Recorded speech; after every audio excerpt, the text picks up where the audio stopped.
minhas queridas, consegui gravar mais um vídeo um pouquinho depois, cabelo um pouquinho maior, né, devido ao isolamento. Então vamos seguir bonitinho aí para não prejudicar quem pode ser prejudicado. Então seguimos em casa aí, seguimos conversando sobre esse tema.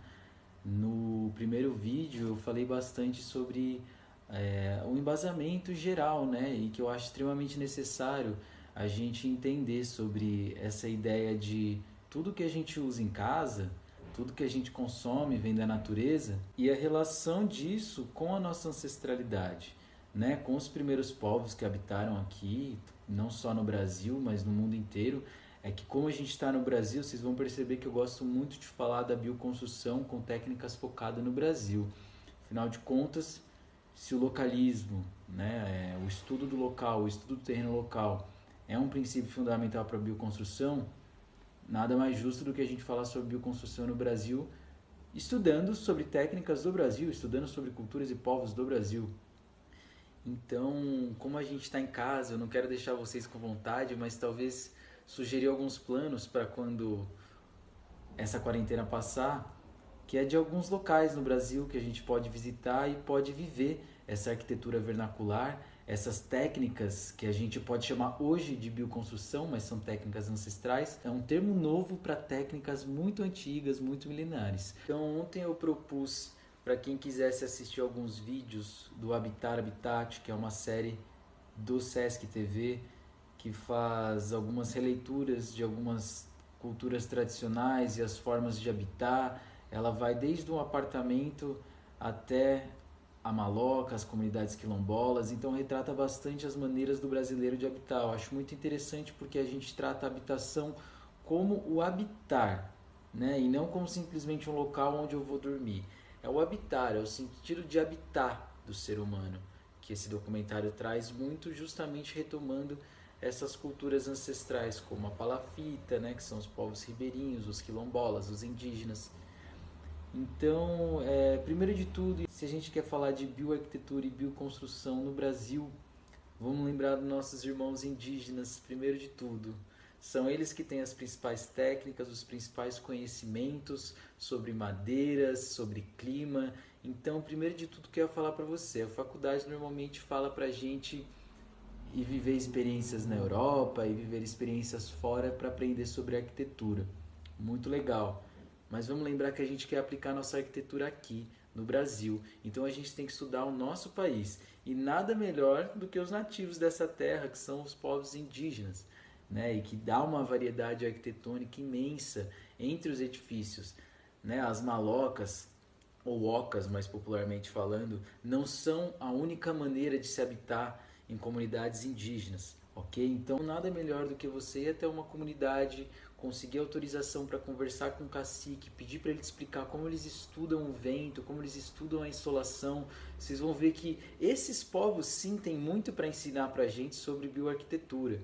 Então aqui já vai a primeira dica. Visite aldeias indígenas de variadas etnias. Nós temos um monte de etnias no Brasil: Pataxó, Marajoara, Xingu, Guarani, Tupi-Guarani, entre um monte de etnias aqui no Brasil que a gente pode visitar, e cada um com a sua técnica, com a sua tradição, com os seus rituais. A gente compreender essa essência dos povos que habitaram a nossa terra antes de nós é fundamental para a gente compreender essa harmonia que o ser humano deve ter com a natureza. Então essa vai minha primeira dica. Visitem aldeias, comunidades indígenas para aprender sobre a arquitetura brasileira. Sim, na faculdade te ensinaram que você tinha que sair do país. E eu estou te falando, entre mais no seu país. Quanto mais você entrar no seu país, mais você vai aprender sobre a arquitetura. O segundo ponto é um local que eu tive a oportunidade de visitar ano passado sem essa intenção, mas fiquei muito feliz com o resultado da experiência, que é Santo Tomé das Letras. Santo Tomé das Letras é uma cidade de Minas Gerais, sul de Minas Gerais, que fica localizada em cima de uma pedra. E é uma cidade que é completamente construída em cima de uma pedra. Então vocês imaginam o potencial energético que tem a cidade, já vai daí a experiência. E essa pedra, eu até trouxe aqui um presente, que é a Pedra Santo Tomé. Essa pedra aqui a gente vê muito nas bordas de piscina.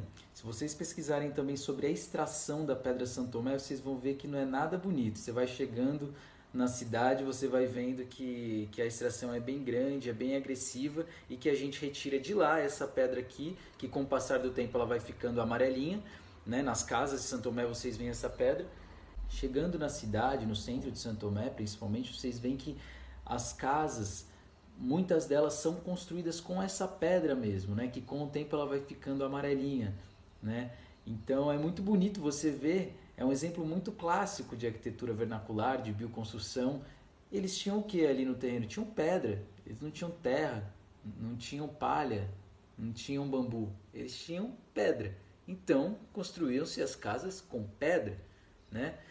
Outros povos interessantes da gente estudar são os povos ribeirinhos, né, que vivem em palafitas, tem essa construção em cima da água como uma técnica predominante, né? Então as palafitas, que são essas casas elevadas justamente para fugir da umidade e acompanhar o ciclo natural do rio. Então a gente constrói as casas altas, porque quando o rio sobe, a gente tem a nossa casa ali sem alagamento. Quando o rio desce, a gente consegue descer por uma escada também e fica tudo certo. Isso é uma maneira de você entender como as pessoas chegam, analisam o local, de acordo com o que aquele local me fornece, não só de material, mas de condições, eu coloco minha casa. E olha só que interessante, aqui no litoral paulista, a gente tem algumas casas, alguns condomínios que foram construídas em cima de regiões de mangue, em cima de manguezais, ou seja, o lençol freático é muito elevado. E muitas casas fazem o que? Constrói no nível do solo e gastam uma baita energia bombeando água o dia inteiro para que não alague a casa, para que não fique empoçado e gere alguns problemas de insetos, para que não gere umidade para casa. Então o morador bombeia essa água o dia inteiro, gastando uma baita energia. Veja que solução simples. Se eu tenho umidade no meu terreno, eu levo minha casa, acabou o problema. Não tem para que eu ficar lutando com a água. Se a água está ali, se o lençol freático está ali, eu elevo minha casa do chão. É uma solução muito simples, que estão nos povos tradicionais do Brasil e que a gente ignora. Por isso que a gente tem um monte de casa aí na praia cheia de umidade, que tem que chegar na casa e abrir a janela para sair a umidade, porque a gente não sabe construir de acordo com o nosso terreno, a gente não sabe construir de acordo com os nativos dali, que são eles que sabem. A gente tem essa mania de ficar procurando referências externas para agir localmente, isso não faz sentido. Então, o conceito principal é te falar, olha, se você quer aprender sobre como intervir no Brasil, quer aprender sobre a arquitetura brasileira, não precisa ir para a Europa, não precisa ir para os Estados Unidos, não precisa ir para outro lugar, né, que para aprender sobre arquitetura aqui, nacional, né, aqui o nosso terreno, o nosso solo, o nosso clima, quem sabe a população que nasceu aqui, é o povo que tem raiz aqui. Então essa é a segunda dica que eu tenho, visitar os povos ribeirinhos, as palafitas. E a gente sempre tomando muito cuidado, porque hoje existem diversas comunidades carentes que vivem em cima de palafita. Palafita não é uma construção precária, ok? Palafita é uma construção extremamente inteligente que capacita o ser humano, capacita o edifício a estar em contato direto com a água. É uma inteligência ancestral que a gente ignora e passa a chamar de favela, mas na verdade não tem nada de favela. Alguns povos que sabem construir em palafitas e eram a única alternativa que tinham pela baixa renda, construíram em regiões ribeirinhas as palafitas em condições precárias. Isso tem muito no Brasil, isso tem na região de Santos, Guarujá tem muito. Mas não vamos confundir as coisas. Não vamos achar que a técnica é precária simplesmente porque ela foi construída em uma região em que não tem muito poder aquisitivo. Já emendando nisso, a questão das casas de pau a pique.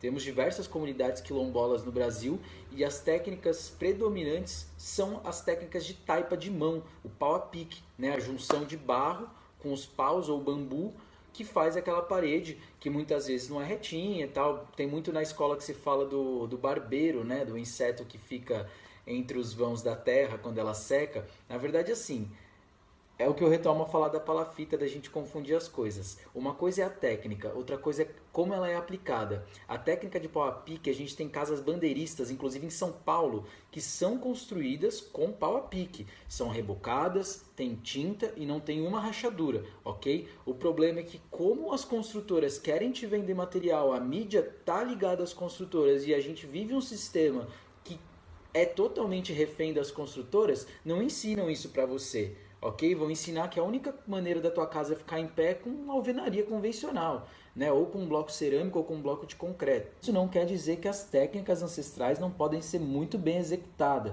ok? Um dia eu pretendo fazer uma postagem aqui só mostrando grandes projetos de grandes arquitetos com técnicas tradicionais e vocês vão ver que não tem nada a ver com pobreza, não tem nada a ver com insalubridade, é só a maneira como ela é colocada. Então, já emendando essa dica, comunidades quilombolas. Vamos ver sobre pau a pique, vamos ver sobre construção em barro em comunidades quilombolas, ok? E uma arquitetura que tem no Brasil, que é muito apreciada, inclusive internacionalmente, é a arquitetura colonial, certo? A arquitetura colonial, a gente já tem que lembrar que ela é uma influência portuguesa, é uma arquitetura portuguesa, né? E que a gente vai encontrar em diversas cidades.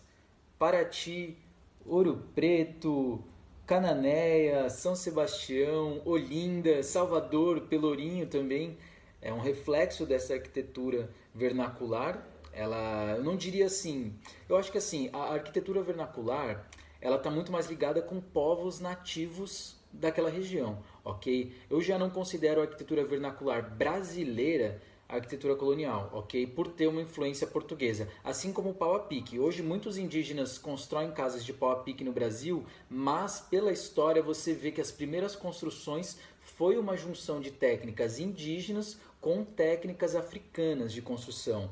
Né? Então, o pau a pique eu não diria que ele é uma técnica exclusivamente brasileira, apesar de sermos abundantes nessa técnica. Né? Temos o Brasil inteiro que constrói pau a pique. Vocês perceberam que eu gosto muito de falar sobre essa questão do localismo, da ancestralidade, antes de falar simplesmente de bioconstrução.